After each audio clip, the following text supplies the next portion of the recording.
Okay, so today we're going to do a reductive drawing. All the drawings we've done so far have been like we've been additive. We've been adding value on top of each other.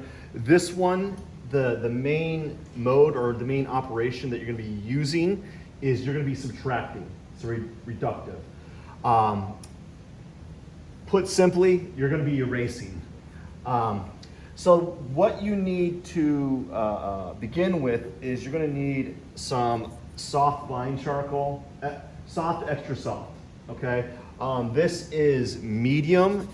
It's too hard and it makes the process take a little longer than it should. So if you have a soft or extra soft vine charcoal or willow charcoal, so I'm using these spare sticks here, and that should be sufficient for this exercise or this drawing technique. So what you'll do is you're going to take your soft or extra soft vine charcoal or willow charcoal and you're going to mass out this paper one tone. Don't do it too light, like a really light tone. You want it like a mid-tone, like really dark mid-tone. I find that to work the best for this technique. If you do it too light, the subtractive part is not going to have the same impact. So what you're going to do is you're going to take the side of your vine charcoal stick and you're going to put it on the side like this, and you're just going to mass out your paper like this, you know? And this is where having the soft or extra soft charcoal, vine charcoal, is very helpful for this technique. If you have a medium, that's a little, like, there we go. That's why you don't use medium. It's obviously it's not working. So this is, I'm pressing pretty hard to get that medium on there. You want the vine charcoal to literally melt on the paper.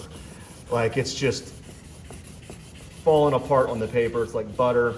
You ever take like, whenever you turn on like making eggs and you're cooking some eggs and you got some butter and you want to turn the skillet on or whatever it is and turn the heat on. And you put that butter on there, it's like gliding around there, it's falling apart, it's melting really fast.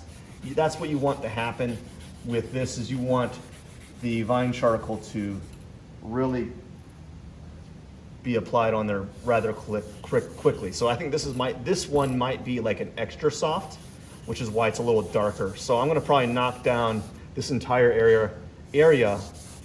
Or maybe not, I don't know. I don't think I have any more extra soft vine charcoal sticks just kind of laying around. I had to go look for them.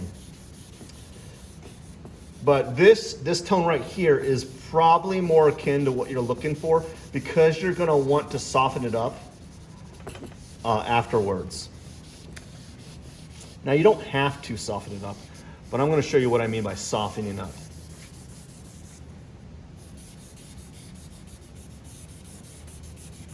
If you have any like spare small pieces of vine charcoal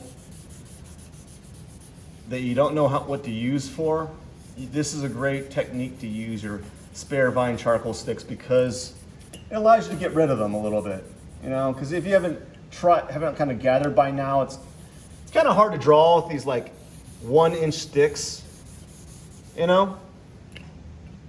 So this is often a good technique to kind of get use out of your vine charcoal, or at least your scraps. So I'm going to tone it down a little bit more.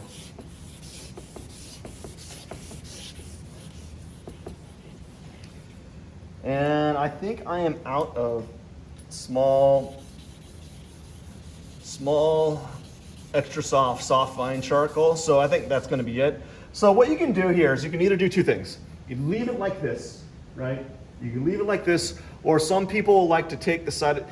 You want to use the side of your hand, the back side of your hand, not necessarily use the palm of your hand, because you know if you have like a really sweaty hand, it's going to ruin it. So you want to use like the back side of your hand or the back side of your fingers. And sometimes some people like doing this where they soften up all those marks. You know, they don't like to have, maybe you don't like to have these marks on here and you just want to kind of soften it up. So that's where taking the back side of your fingers and just kind of rubbing it against here to kind of soften the form, right? And so this is a good tone that you might want it at. You can go a little darker. I would not go lighter than this. Any lighter than this is probably not good because then it's too light. All right. So the next thing you're going to do here is we're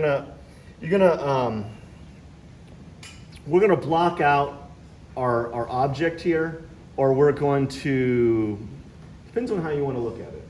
So we've talked about like looking at the outside contours to kind of get our drawing here onto the paper. So looking at the contour lines, looking at the positive and negative space. So I'm going to kind of do a little bit of all that, where I'm going to look at the positive and negative shape of this dog here, or I'm also going to do a little bit of blocking out. I'm going to do a little bit of, actually not a little bit, more like predominantly I'm going to work with straight lines, all the while trying to kind of be mindful of the negative space that's being created here. So first thing I'm going to do is I'm just going to kind of draw some lines here, kind of get an idea of where I want this dog to be. And I've drawn this dog a couple times. It's a good and bad thing when you've drawn something over and over again. Like, one of the good things about drawing the same subject over and over again is you get like a general idea of how to do it quickly. But one of the bad things about it that I've kind of gathered is you kind of stop looking at that object. You kind of like, much like when we were talking about at the beginning of the semester where we were talking about where you draw an apple, right? That you're drawing an apple from a still life. You draw that apple, but you're not drawing the still life apple. You're drawing like the idea of an apple. The same thing with like this object. I've drawn it so many times that I'm not necessarily staring at it as intently as I should. So I'm almost drawing like the idea of this object. And I'm not saying it's a bad thing, especially since I've done it so many times, but you can become kind of blind to this object or the object that you're drawing if you've drawn it multiple times. So I'm just kind of blocking out forms. One thing that I struggle with this particular object, the dog, I tend to make the dog a little more like compressed. I often feel like the dog probably is longer, but since I usually want to keep the object in the picture frame, I tend to squish it down a little bit. So I kind of make it a little bit squat. So I'm starting out with some straight lines here, and I'm just kind of putting out forms that I see kind of popping out visually. And I'll slowly tighten them up later on, but right now I am just trying to get something onto the surface of paper. This is going to be a little bit different. Normally I have the light on the other side, so I have to focus a little bit more on this because the lighting's different than normally. Normally I have it on the other side, but this time I have it on the opposite side. Which you would think, oh, big deal, but there is some changes that you need to be sensitive to when you're drawing stuff like this or drawing things you've drawn multiple times. So I'm just kind of drawing these shapes here, and I'll slowly dial them in later on. What's really nice about this technique is you can get away with a lot of lines because a lot of them later on, they will recede visually into the background. So if you make mistakes,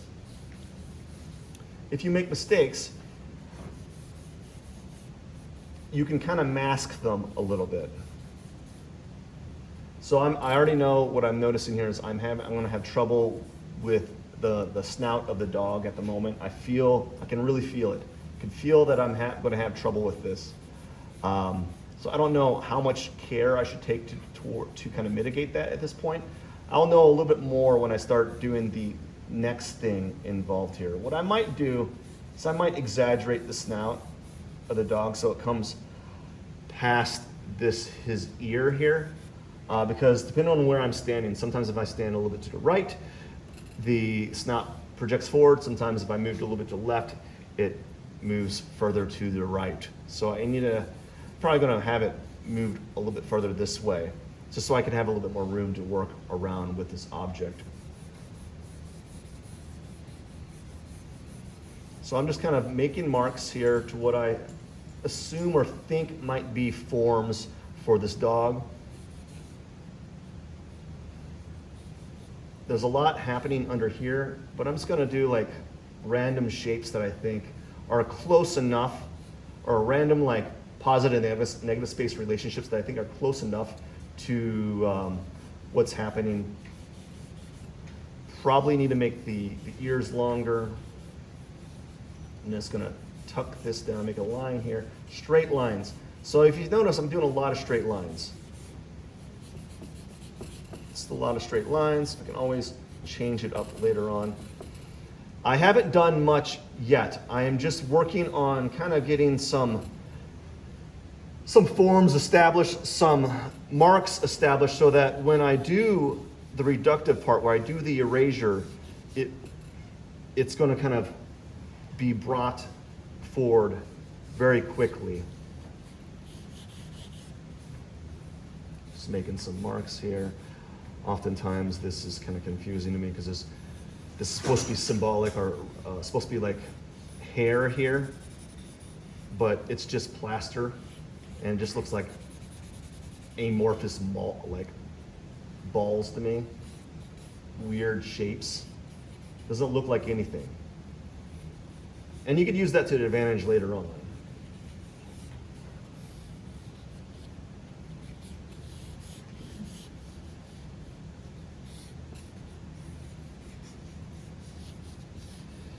Looking at the, on the bottom, see, as I said, I'm kind of compressing him. Technically, I probably need to bring him down a lot further. I probably do need to do that. I think this whole thing needs to be brought down. He feels really small on this side. I need to bring down the shoulders here. Yeah, and I need to bring this down. So as I said, I often kind of undershoot the scale. And I'm going to bring this down even further. Now, this is the stage that you should be making all these corrections, all right?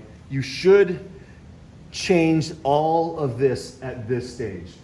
Don't do this type of stuff 30, 40, 50, well, already at 30 minutes, so like, don't do this stuff 2 hours in when you start noticing all these visuals, like visual problems or visual errors. So this is the time when you want to make all these corrections. The one reason why I compress the dog because I just don't want them coming off the picture plane like this.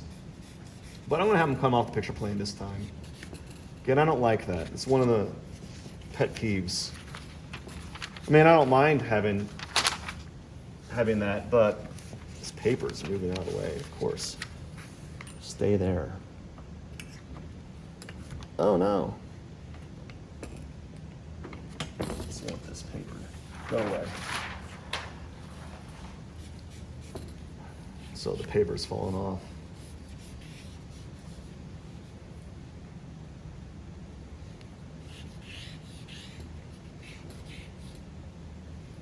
So the next thing is this spacing right here is, feel like this needs to be, we gotta, oh yeah. So this foot is farther off. This one thing that I was making, I messed up. So the foot, this broken foot is farther off from the nose here. So I did a little check using that vertical measuring that we've talked about in the past, you know? Now, it's probably all off. I don't know how much I want to keep changing of this. So like, if we use the nose, this part needs to be brought further this way. Yeah, so this needs to be brought up further this way. Maybe even further than that. I feel like it's going further. Here we go. This is where you make all your changes. You want to do this now rather than later. Okay, I think this is okay. Maybe. All right, let's just assume that I got all this all corrected. I don't want to spend all this time adjusting all this right here because there's a lot happening here that I need to like mess around with, and I'm not checking it accordingly. So, like this foot is lower, but it's lined up with the ear, and this ear lines up with the eye, you know, and then the side of the ear lines up. The side of the ear like lines up with the edge of the foot, but you know it's kind of hard to tell because where's the foot beginning? Because I've lowered this foot a couple times. All right, let's assume that this is all correct and it's not. What we need to be doing now is erasing. Now you can do two things. You can use two things. You can use multiple things. You can use like a nice eraser. I don't really use the nice erasers until near the end of the drawing. You can use a kneaded eraser. I use the kneaded eraser about 80% of the drawing. You can use a chamois if you have one of these. The chamois is a little bit too powerful, although some people like it erases quite a bit. I will use the eraser first. So what we're going to be doing now is we're going to be pulling out highlights or bright tones in your drawing or in your composition that you're working on.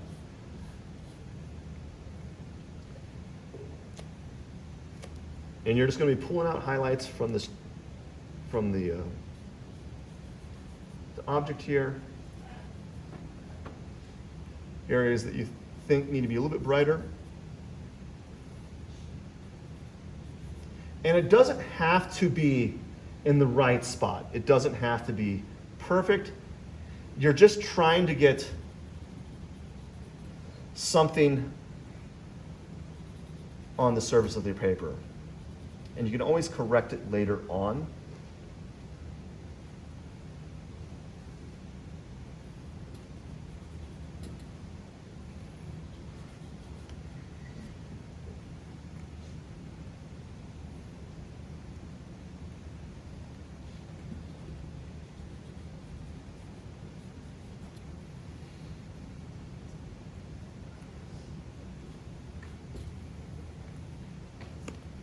Now what you're going to do is when you're using this kneaded eraser, you're going to want to sometimes clean it.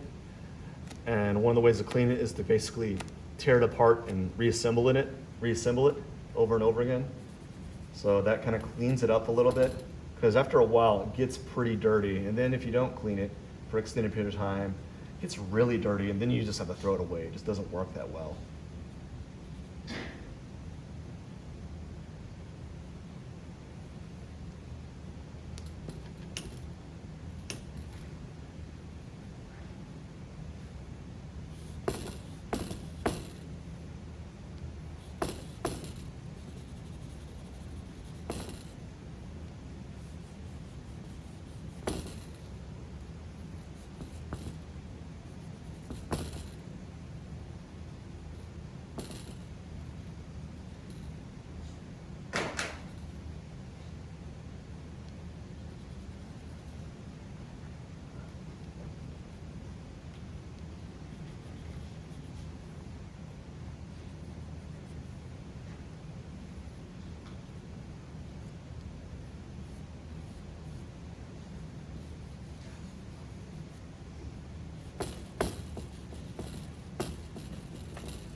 So for a while, you might not even need to add anything.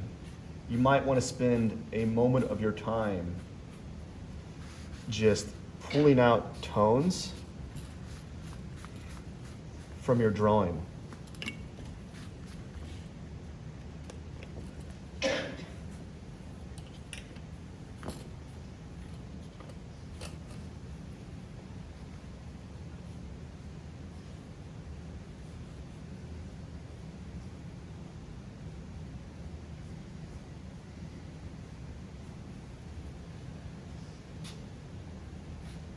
And if you're doing it moderately well, not that I'm saying I'm doing it moderately well, but if you're doing it moderately well, you should start to see like kind of like this blurry version of the object that you're drawing kind of come through the paper.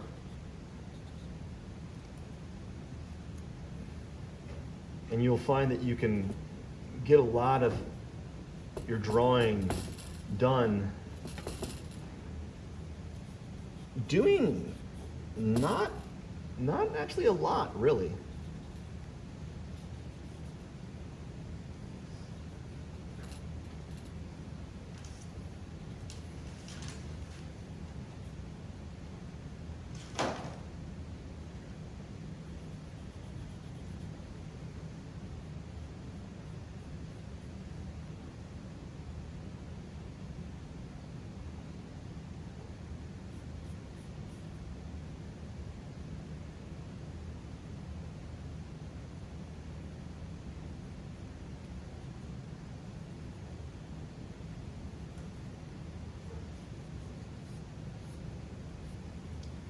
And then eventually, you might want to start adding some marks.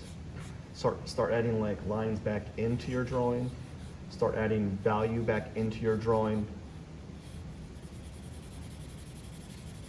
Because what you have now, what you have right now is you have your like highlight and you have like a mid-tone range kind of sort of.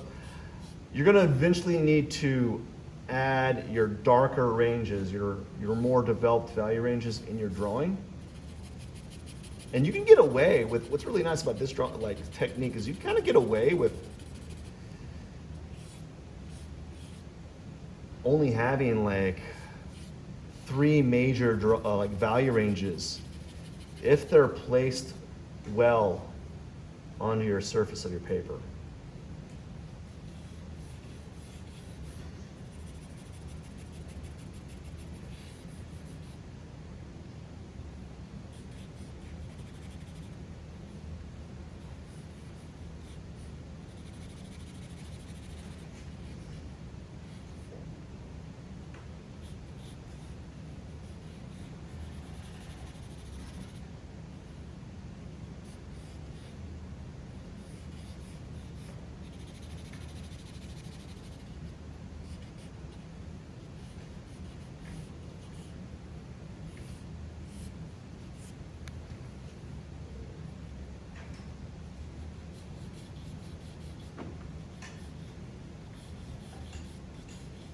Some of you might enjoy this technique because it allows for you to describe form without having to use a lot of detail. And if this is how you kind of view things, or if you see things this way, you might find it to be a very nice technique to kind of play around with.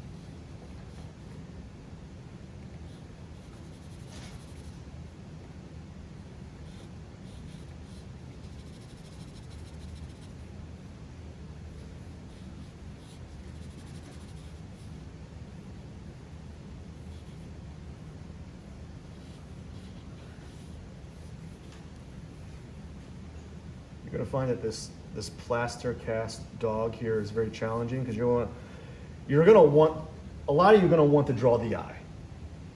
I can't see the eye here. The eye is kind of like, it's actually, if you look at the eye, it's just like a little engraving of, that looks kind of like this, right? You can't see that though. So you have to avoid this temptation to kind of add what is supposed to be an eye in your drawing. Let the viewer kind of create that for themselves.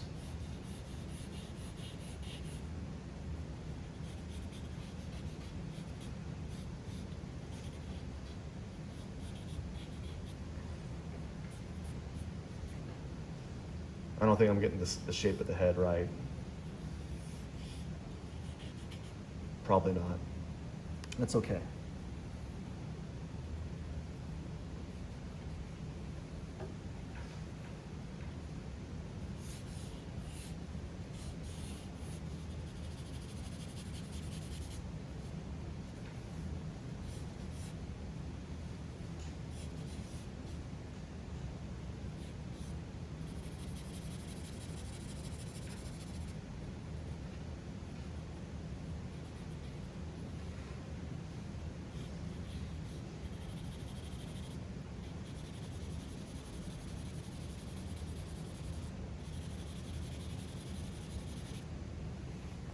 So now I'm going to switch it up. I'm going to use a charcoal stick.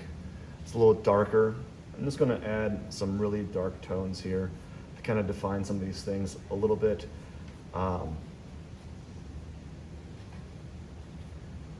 really adding a lot of detail. Just kind of punching up some things here. Maybe add some stronger contour lines, some areas, without actually getting a charcoal pencil involved. You may want to use a charcoal pencil to get some like nice lines. But for the purpose of this demo and to save a little bit of time, I am just going to use some compressed charcoal here, a little charcoal stick, kind of add some darker tones in certain areas. Let's see if this is something that I want to pursue a little bit more.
So I'm just going to keep going for a minute or two.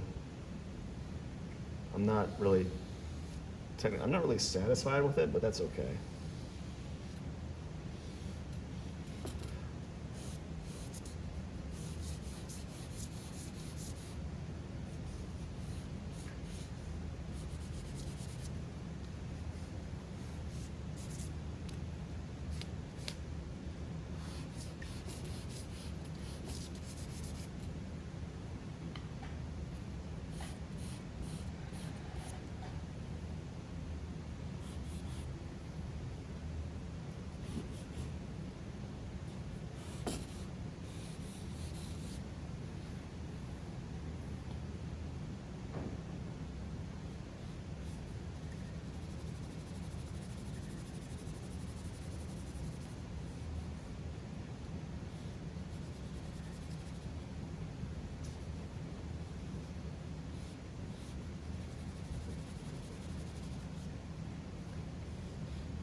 Sometimes what I used to do in my old drawings is I'll just make marks on it.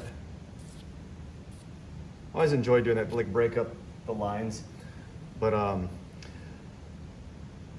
so when you do this, the first thing you want to do is you want to mass out your paper with a dark gray using an extra soft or soft vine charcoal stick.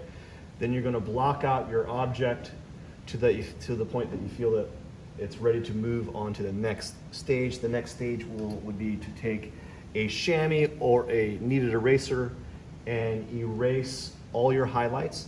After that, after you erase all your highlights, you can start adding in darker tones, and you can slowly add more and more refined details that you feel comfortable with doing.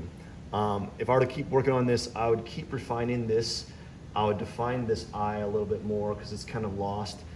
I would try to define the eye on this side without making it feel like I'm drawing the eye. But I need to actually get up there and see what it looks like up close. Everything's kind of blurry from this distance. And then I would probably play around with the background and make sure that the relationship between the background and the highlights are not similar, much like when I talk to you about your work. So I try to make sure that the highlights and the wall is separate visually. And I started doing that right here, but just to kind of see things. And I'd probably add more stronger contour lines in certain areas,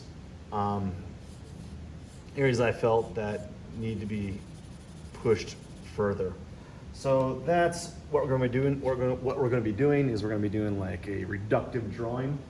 One of the things that you might kind of get stuck in, or you might find yourself doing, is you might find yourself drawing the object with your eraser, where you're literally drawing the whole thing with an eraser. Like you even draw the outside, the backside, the bottom. You want to avoid that because it's going to start to glow. And the only thing that you use your eraser for essentially is to kind of pull out the significant highlights in the object itself, not draw the contour lines with your eraser. So avoid that. All right. So that is how you do a simple reductive drawing.